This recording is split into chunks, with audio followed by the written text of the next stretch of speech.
बिस्मिल्लाहिर्रहमानिर्रहीम। अस्सलाम वालेकुम नाज़रीन इकराम, मैं हूं मखदूम शहाबुद्दीन और आप देख रहे हैं मेरा फेसबुक और यूट्यूब चैनल। उम्मीद करता हूं आप सब लोग बखैर वाफियत होंगे और जहां भी होंगे अपने अहले खाना समेत खुश भी होंगे और महफूज भी। 31 मई 2025 हफ्ते का दिन। इस वक्त भारत के 7 मुख्तलिफ वफूद पूरी दुनिया में मौजूद हैं। पूरी दुनिया में ऑपरेशन सिंदूर के हवाले से आगाही फैला रहे हैं।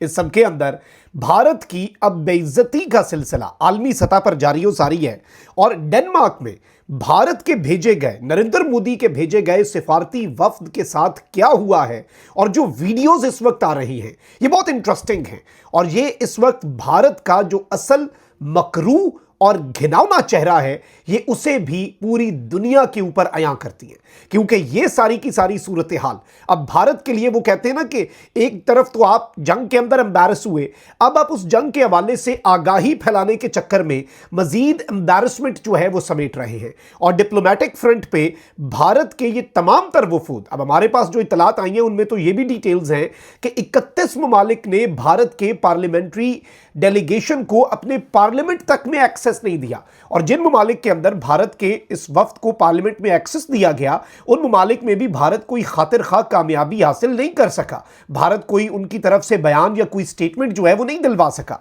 इसके साथ ही साथ एक और डेवलपमेंट है जिस पर बात करना बहुत जरूरी है और ये भारत का जो घिनौना चेहरा है, एक्सट्रीमिस्ट चेहरा है और जो नरेंद्र मोदी की आइडियोलॉजी है हिंदुत्व की और आरएसएस की, वो किस तरह से ग्रास रूट लेवल तक जा चुकी है। इसकी मिसाल आपको ऐसे मिलेगी कि भारत का जो फॉरेन सेक्रेटरी है जिसने नरेंद्र मोदी के कहने पर आकर सीज फायर का ऐलान किया, उसकी बेटी तक की तस्वीर के पीछे पड़ गए और उसने अपनी आईडी प्राइवेट कर दी।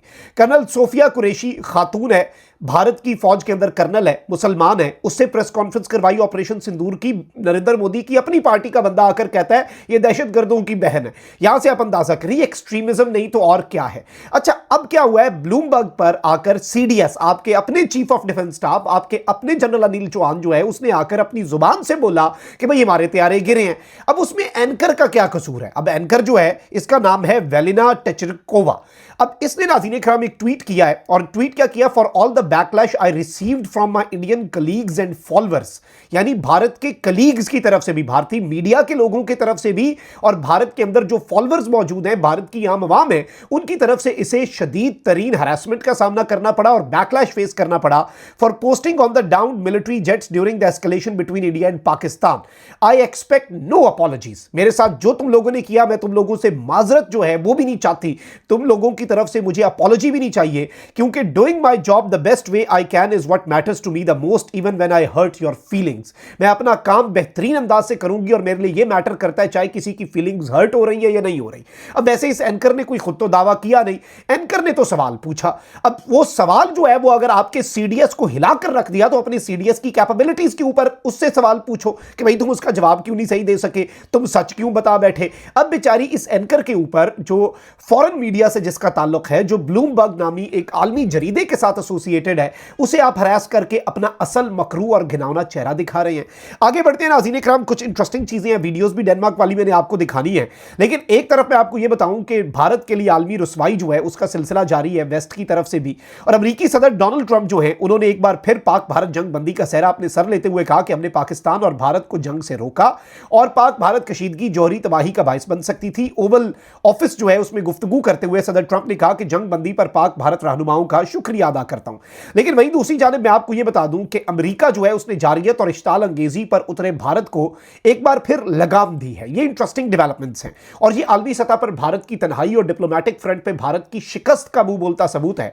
अमेरिका ने जारियत और इश्ताल अंगेजी पर उतरे भारत को एक मरतबा फिर लगाम दी है। भारत के सेक्रेटरी खारजा विक्रम मिस्री ने अमेरिका के नायब वजीर खारजा क्रिस्टोफर लेंडवा से वाशिंगटन में मुलाकात की। जराये के मुताबिक अमेरिका ने दो टोक अंदाज में भारत पर वाजे किया कि इलाकाई इस्तेहकाम और अमन जो है वो बरकरार रखा जाए। और जाहिर बात है अब अगर सीज फायर वायलेशन होती है, डोनाल्ड ट्रंप इसका जितना क्रेडिट ले चुके हैं, जहां तक मैंने गिना है 9 मरतबा टोटल डोनाल्ड ट्रंप इसका क्रेडिट ले चुके हैं, तो अब अगर सीज फायर वायलेशन होती है तो ये डोनाल्ड ट्रंप की बेइज्जती होगी ना। ये तो डोनाल्ड ट्रंप जो है उससे बढ़ के कोई सीज फायर की वायलेशन करेगा।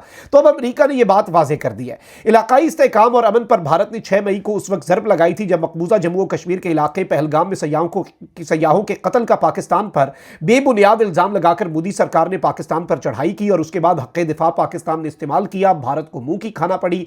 आलमी सतह के ऊपर पाकिस्तान जो है वो ना सिर्फ सुरखरू हुआ बल्कि भारत जो है उसे मुंह की खाना पड़ी। अच्छा, बाय द वे मैं आपको ये बताऊं कि इस वक्त भारत के वफूद जो हैं, जो नरेंद्र मोदी ने 7 मुख्तलिफ पार्टीज के डेलीगेशन, जिसमें शिवसेना जैसी एक्सट्रीमिस्ट जमात जो है उसके मेंबर्स ऑफ पार्लियामेंट भी हैं, जिसमें कांग्रेस के शशि जो है वो भी शामिल है, इस तरह की चीजें चल रही हैं।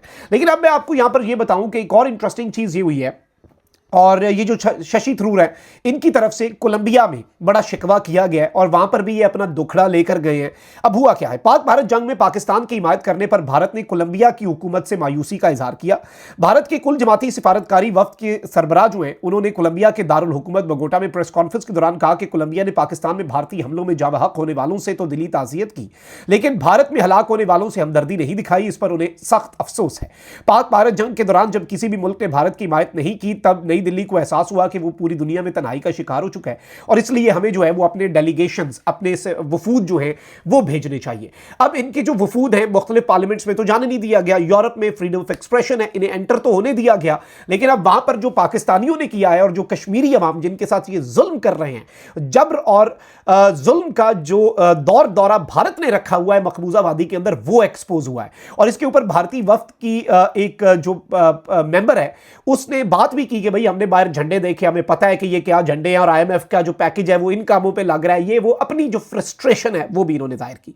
अब पहले मैं आपको वीडियो सुनवाता हूं। सिकंदर सिद्दीक हैं, डैनिश सियासतदान है, अपनी सियासी जमात है, 2 दफा ये पार्लियामेंट के मेंबर भी रहे हैं। और इस वक्त मैं आपको ये बता दूं कि इस वक्त इन्होंने, नाज़रीन इकराम, ये जो डैनिश पार्लियामेंट है वहां पर जो हुआ है वो मैं आपके सामने कुछ मनाजिर रखना बड़ा जरूरी समझता हूं। और इन्होंने जो बात की है, आप जरा सबसे पहले नाज़रीन इकराम ये सुने। हुकूमत जो टेररिज्म फैला रही है, बलोचिस्तान में फैला रही है, कश्मीर में फैला रही है, अपने वेस्ट बंगाल में फैला रही है, पंजाब में फैला रही है, वो यार आके यहाँ पे हमें ह्यूमन राइट्स का लेक्चर देंगे।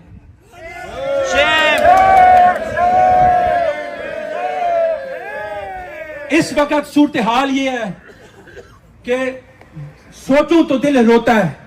इस वक्त जो डॉक्ट्रिन नेतन्याहू, टेररिस्ट नेतन्याहू जो गाजा में यूज कर रहा है, वही डॉक्ट्रिन जो मोदी है वो कश्मीर में यूज कर रहा है। वही डॉक्ट्रिन बलोचिस्तान में यूज हो रही है। हालात इतने हैं, मैं कहां शुरू करूं और कहां खत्म करूं मुझे समझ नहीं आती। इंडियन स्टेट और रॉ की टेररिज्म इतना फैल चुका है, इतना आम हो चुका है, इतना नॉर्मल हो चुका है कि मुझे समझ नहीं आती मैं किस किस्से को छेड़ूं और कहां से शुरू करूं, कहां खत्म करूं। ले मैं फिर भी जी नाज़रीन इकराम, आपने सिकंदर सिद्दीक जो है इनकी गुफ्तगू सुनी है, वहाँ पर इन्फ्लुएंशियल है, इनकी अपनी पॉलिटिकल पार्टी है, has been a member of the Danish parliament.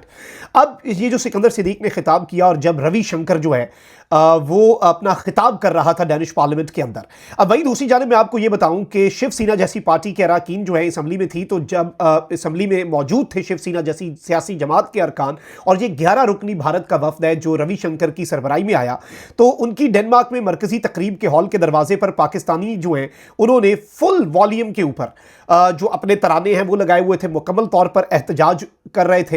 अच्छा, बाय द वे जो गाना लगाया ना जिस टाइम ये एंटर हो रहे थे इनके लिए, वो था कि हम पाकिस्तानी मुजाहिद हैं, गलती से भी ललकारोगे तो गाड़ के रख देंगे। ये बेसिकली इनके लिए तराना जो है लगाया गया और यहां पर जो माहौल बना हुआ था वो बड़ा इंटरेस्टिंग था। और इस वक्त नाज़रीन इकराम इन्हें ह्यूमिलेशन जो है वो भी फेस करनी पड़ी क्योंकि इन्हें मेन दरवाजे से नहीं लाया गया।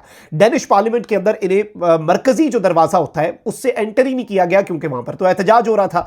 अब भारत के इस वफ्द के अंदर नाज़रीन इकराम शिवसेना की जो MP है प्रियंका चतुर्वेदी, उसने कहा कि जब हम इधर आ रहे थे हमने तो कुछ झंडे देखे और आप सबको समझ लग गई है कि ये कौन से झंडे थे, और मैंने अपने आप से सोचा कि IMF का लोन जो है उसका बड़ा फायदा हो रहा है और ये जो IMF का लोन दे रहे हैं IMF वाले, उन्हें पता लगना चाहिए कि उनका लोन किन कामों पर इस्तेमाल हो रहा है।